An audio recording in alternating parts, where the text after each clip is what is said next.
श्री राम कृष्णान, क्या वजह है इस तरह के बच्चे पाकिस्तान में पैदा क्यों नहीं हो रहे? मैं आज मुबारकबाद देना चाहूंगा, ना सिर्फ उनको बल्कि पूरे भारत को मुबारकबाद देना चाहूंगा। This is such a big achievement. मुश्किल साल गुजरेगा। अच्छा, उन्होंने जो आईना दिखाया है, अगर वो आईना वाकई में हमारी इस्टेब्लिशमेंट देख ले। भारत के एक शहरी को मुबारकबाद देना चाहूंगा जिनका नाम श्री राम कृष्णान है। श्री राम कृष्णान को एक बहुत बड़ा टाइटल दिया गया है। व्हाइट हाउस का एक ऑफिस है जिसको कहा जाता है OSTP, office of science and technology policy, उसके अंदर उनको टाइटल दिया गया है senior policy advisor. Shri Ram Krishnan कौन है? श्री राम कृष्णान जो है एक तमिल ब्राह्मण है और वो चेन्नई के अंदर पैदा हुए और उसके बाद SRM कॉलेज से उन्होंने इंजीनियरिंग की डिग्री ली। डिग्री उनकी थी आर्टिफिशियल इंटेलिजेंस के अंदर और उसके बाद उन्होंने, जब वो पैदा हुए वहां पे, तो उस वक्त इंटरनेट मौजूद नहीं था और वो कोडिंग की किताबें लेकर पढ़ते थे। मौसूफ के पास एक भी अमेरिकन डिग्री नहीं है। वो बड़ी मेहनत के साथ उन्होंने स्टार्ट लिया, आहिस्ता आहिस्ता आगे बढ़ते गए। आज उनका व्हाइट हाउस ने उनको हायर किया है। उनकी जॉब क्या होगी? उन्होंने मेक श्योर करना है कि अमेरिका आर्टिफिशियल इंटेलिजेंस पे दुनिया से सबसे ज्यादा, दुनिया से आगे रहे। इस वक्त कंपटीशन किन के साथ है? इस वक्त कंपटीशन अमेरिकन का बल्कि भारत के साथ है, चाइना के साथ है और रशिया के साथ है। श्री राम कृष्णान, क्या वजह है इस तरह के बच्चे पाकिस्तान में पैदा क्यों नहीं हो रहे? आपके लिए इतला के लिए अर्ज है, अगर आप जानते नहीं हैं, 3 करोड़ बच्चे इस वक्त पाकिस्तान में स्कूलों में नहीं जा रहे। पाकिस्तान के अंदर एक भी इंग्लिश चैनल मौजूद नहीं है। लोगों के पास सलाहियत ही नहीं है, क्योंकि इंग्लिश के बारे में कहा जाता है कि शायद इसको पढ़ने से आप काफिर हो जाएंगे। अंग्रेजों की जबान है। आज मैं ये पूछना चाहूंगा, क्या वजह है? आप भी बाहर जाते हैं, पढ़ते हैं, ऑक्सफोर्ड, कैम्ब्रिज, आपका हर ब्यूरोक्रेट, उसके बच्चे बाहर के पढ़े लिखे हैं। क्या वजह है आप में विवेक रामास्वामी और श्री राम कृष्णान पैदा नहीं हो रहे? क्या वजह है? क्योंकि श्री राम कृष्णान भी एक यंग बच्चे हैं और मेरा नहीं ख्याल कि अमेरिकन सिटीजन है। इस वक्त अगर देखा जाए, जब उनकी अपॉइंटमेंट हुई है, तो इस वक्त क्योंकि वो एक राइट विंग प्रेसिडेंट को सर्व करेंगे, वहां से बड़ी आवाजें आई हैं कि क्या did we vote to promote Shri Ram Krishnan? और आज विवेक रामास्वामी उनकी सपोर्ट में बाहर निकले हैं। उन्होंने सपोर्ट किया है कि श्री राम कृष्णान, जिनका he is a decorated person, I am very happy कि he has risen to the certain ranks in US. I'm so proud of him. मैं आज मुबारकबाद देना चाहूंगा, ना सिर्फ उनको बल्कि पूरे भारत को मुबारकबाद देना चाहूंगा। श्री राम कृष्णन जो कि चेन्नई में पैदा हुए और उनको ट्रंप ने नॉमिनेट किया है कि अब वो उनकी टीम में आर्टिफिशियल इंटेलिजेंस पर काम करेंगे।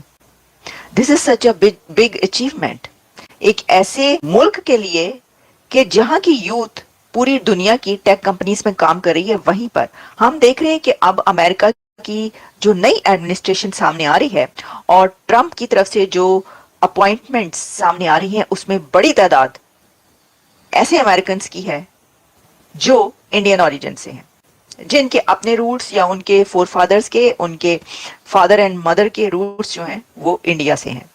कि हमने देखा कि कैश पटेल से लेकर और कितने ही नाम ऐसे हैं ट्रंप की एडमिनिस्ट्रेशन में अब जो आ रहे हैं सामने, और जो अब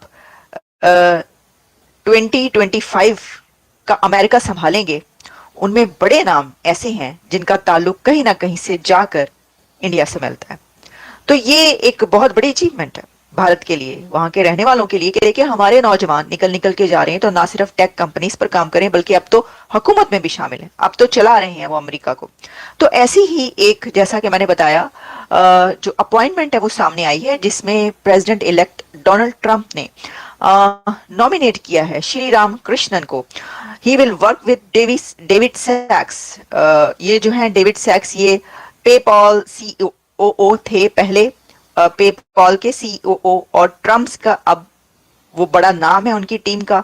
और white house policy on AI, जो श्री राम कृष्णन है, वो जो व्हाइट हाउस है वहां पर जो पॉलिसी बनेगी AI एंड क्रिप्टो की, उसको देखेंगे।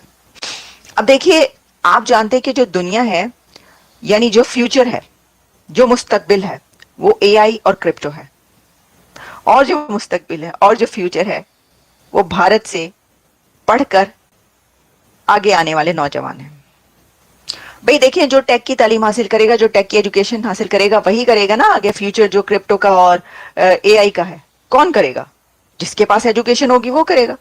पाकिस्तान के नौजवान वो वाली एजुकेशन हासिल करेंगे या की होती तो वो होते। जिस कंट्री के नौजवान यूथ पढ़कर आगे निकलेंगे टेक आईआईटी से और अपना नाम बनाएंगे, वहीं आएंगे हुकूमतों में। दुनिया की बड़ी देखिए, यहां पर तो चाहिए कौन, लोग ऐसे चाहिए जो कि इसमें काम कर सके। अब एआई की पॉलिसी, आर्टिफिशियल इंटेलिजेंस की जो पॉलिसी है, क्रिप्टो की जो पॉलिसी है, वो व्हाइट हाउस के अंदर जो पॉलिसी बनेगी उस टीम में काम करेंगे श्री रामकृष्णन। और वो श्री रामकृष्णन जो कि चेन्नई बॉर्न है और वहीं से पढ़ लिख कर निकले हैं। अच्छा, जैसा कि मैंने कहा कि वो फोकस करेंगे, इंश्योर करेंगे continued American leadership in AI and help shape and coordinate artificial intelligence policy across government, including working with the President's Council of Advisors on Science and Technology. अच्छा, अब जैसा मैंने कहा कि कृष्णन जो हैं ओरिजिनली ये चेन्नई से हैं और इनकी जो रेपुटेशन है वो तो मैंने आपको बताई कि ऑब्वियसली अगर उनको ये किया गया है तो उनकी एआई में और टेक में उनकी बड़ी रेपुटेशन अच्छी समझी जाती है। वो सिलिकॉन वैली में भी काम कर सकते हैं। तो कहा यह जा रहा है कि अब इंडिया की जो रेपुटेशन है कि India has built a reputation as a strategic thinker and builder in Silicon Valley. जब से ट्रंप कैबिनेट में बहुत सारे इंडियंस का इंक्लूजन हुआ है और उन्हें बहुत ही इम्पोर्टेंट और प्रोमिनेंट पोस्ट अपॉइंटमेंट की गई हैं, तब से लेकर अब तक पाकिस्तानी मीडिया का मेल्टडाउन जारी है। और उनका ये कहना है कि भारत की यूथ में ऐसा क्या है और पाकिस्तान की यूथ भारत की यूथ से कंपटीशन क्यों नहीं कर सकती। हमारे बच्चे हैं जिन्हें इंग्लिश भी पढ़नी नहीं आती, दूसरी तरफ भारतीय हैं जो एक सुपर पावर कंट्री को भी लीड करने की सलाहियत रखते हैं। और ये उनके लिए बहुत ही चौंकाने वाली चीज़ है, क्योंकि वो हमेशा ऐसा समझते हैं कि भारत और पाकिस्तान सेम ही है, लेकिन जब वो देखते हैं इतना ज़्यादा डिफरेंस तो उनको अपनी आंखों पर यकीन नहीं होता और वो क्वेश्चन करने लगते हैं अपनी यूथ पर, अपने एजुकेशन सिस्टम पर, सोसाइटी पर और पूरे के पूरे पाकिस्तान के आइडिया पर।